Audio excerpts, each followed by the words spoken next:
To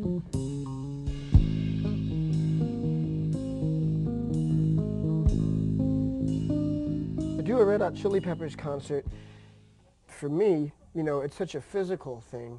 There's so many peaks of physicality where I have to put my whole body and everything into it, and just to do it right anyway.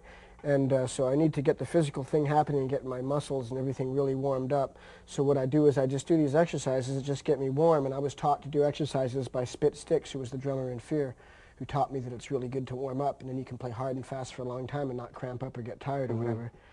So I just do really simple things to warm up. I start real slow, and I just do these major scales. Do, re, mi, fa, sol, la, ti, do. I just go up the neck doing that. Then I do chromatic ones like this.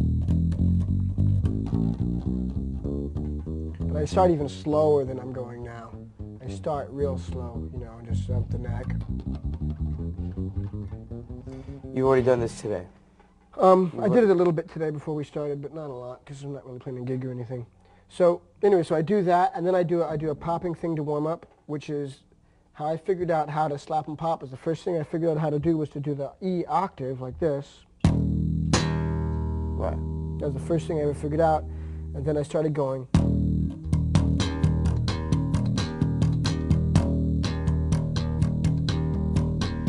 And then I started doing it faster and faster.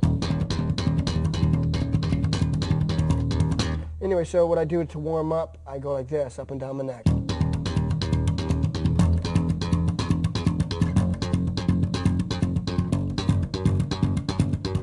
And then I do it like this, I go like wait.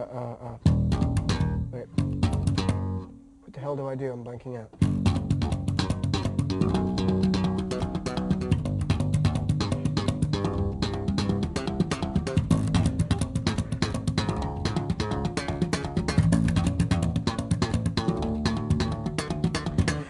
And so I do the warm-ups, and I start playing slow, and I just get harder and harder, and I do it for about 45 minutes.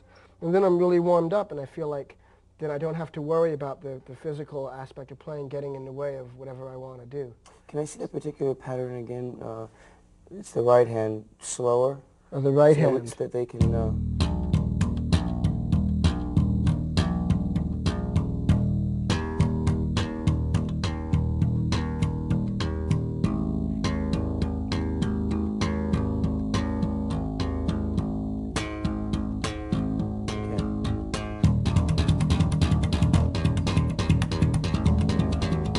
Good luck.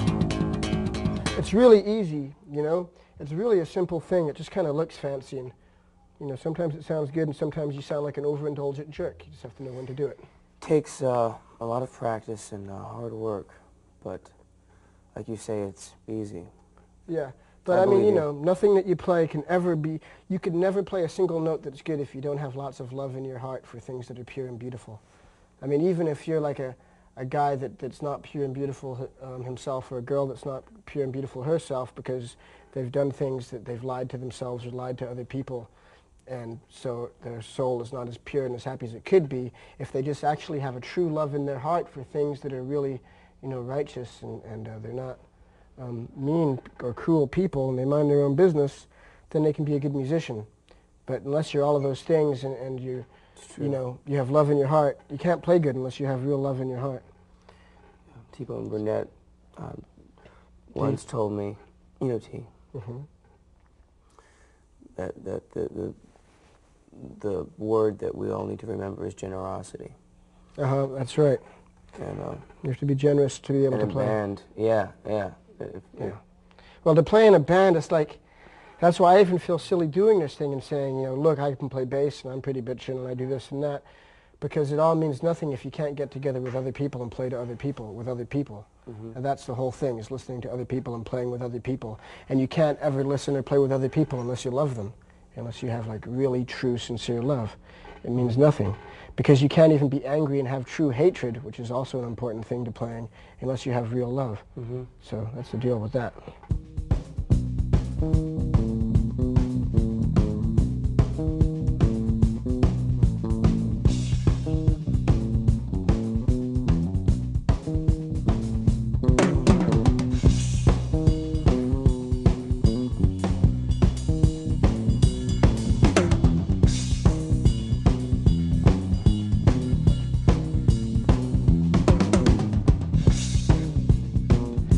The only time that I ever play with a pick is if I have a pick in my hand. And I don't have one now, so I can't play with one. But if you have a pick, you just go like that with it. If you have fingers, you go like that. I mean, the only time I ever used a pick was when I was playing in Fear, and they told me I